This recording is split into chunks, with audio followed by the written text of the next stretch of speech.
Welcome back. I've got a review for the classic drive-in film Grizzly, 1976. 1976 was a great year for animals run amok horror. I mean, and a lot of films came out as a result of the success of Jaws.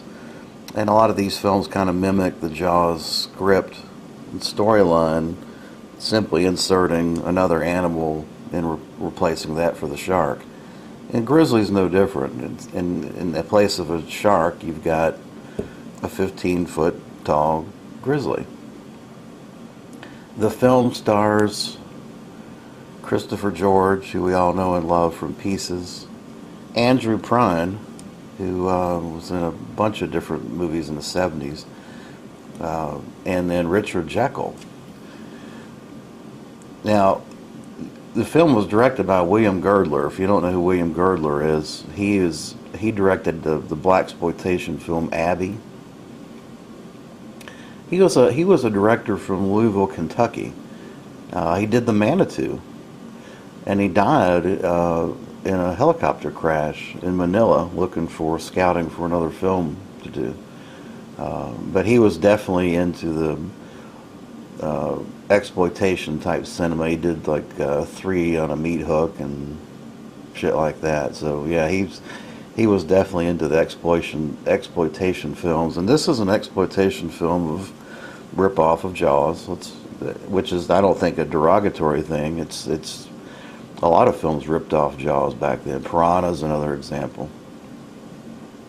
Anyway, the film is a lot of fun. I saw it at the drive-in in the 70s, and I had a blast with it as a kid. You've got Christopher George and Richard Jekyll and Andrew Prine running around trying to follow and catch up with this 15-foot grizzly that's going around wreaking havoc on campers and ripping off limbs of kids. I mean, it's politically incorrect in a lot of ways. A lot of the kills are mean-spirited, and they don't hold back. It's exploitation cinema at its best, and I mean, you can't go wrong with this. As far as if you wanted to pick a 1970s drive-in classic, I would highly recommend this film. Food of the Gods is another one that I would also recommend. The background on this film is as interesting as the film itself. Apparently, this film was the funding for this film came from a guy named Edward Montoro, which he created a company called Film Ventures International Distribution Company, and it was made for about, I don't know, $750,000. But Edward Montoro is famous, or infamous, if you will, for films like Beyond the Door and, of course, Grizzly. He did all kinds of exploitation films. And then he disappeared under very strange circumstances.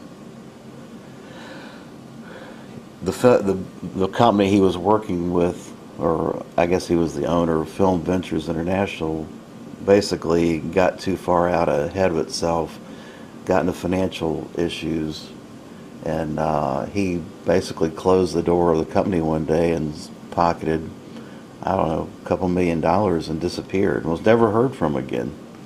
It's a fascinating story. I look it up, Edward Montoro. Nobody knows what happened to him, or if he's even at this point. I would assume he's dead, but who knows. This release is from Scorpion, and there's been a lot of talk in the forums and YouTube about the fact that this film was supposed to get picked up, I believe, by Severin, and then done in a 4K restoration. That didn't happen, I guess, for economic reasons. It just didn't happen. But I will tell you this restoration, this release by Scorpion, I think is fantastic. It's a high def scan, and the picture quality looks great. I watched the filtered and unfiltered version. There's multiple versions of this film on this release. You've got the high def scan version, with a 5.1 surround sound mix. You've got an unfiltered version, which is kind of like I guess the best analogy would be like if you went to the drive-in to see it, you get it in its unadulterated form with all the speckling and scratches and all those things in it. Would the 4K restoration look awesome? Sure, but I'm not unhappy with this release at all. I think it's fantastic. Special features wise, you've got Katarina's Theater. You get to watch it or the intro with her, and then there's a featurette, Jaws with Claws, with the producer David Shelton, which went into great detail about how the bear, whose name is Teddy, and how they managed to work with this 11-foot tall bear in making of this film. One of the things they did, which was fascinating, is of course, the bear was kept in Sequoia, Washington, I believe, Sequim, Washington, and it was kept behind an electric fence.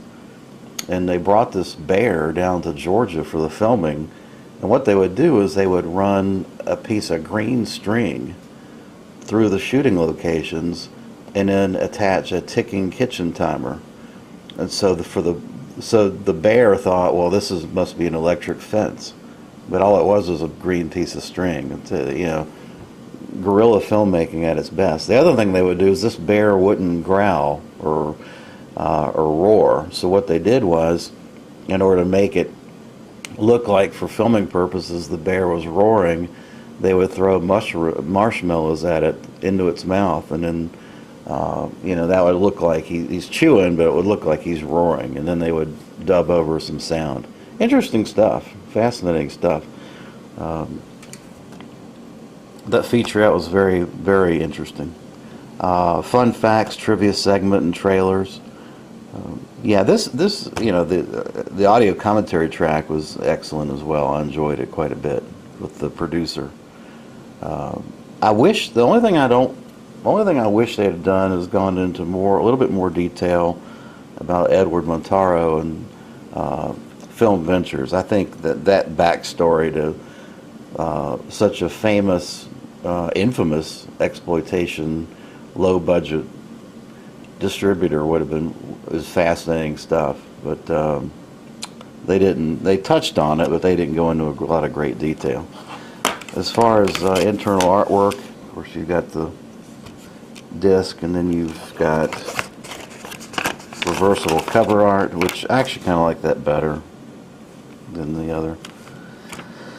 I'll probably flip it around. So yeah, that's Grizzly. Again, if you're holding out for the 4K and you're disappointed because the 4K didn't get distributed, I would go ahead and pick up the Scorpion release. I think this is fine, unless you're just really particular about the picture quality. I mean, like I said, for my eyes, I just can't see a visible difference. I thought the picture quality was great, so I would recommend picking up the release. It's a fun film, one of my favorites from the 70s, particularly 1976. Highly recommended.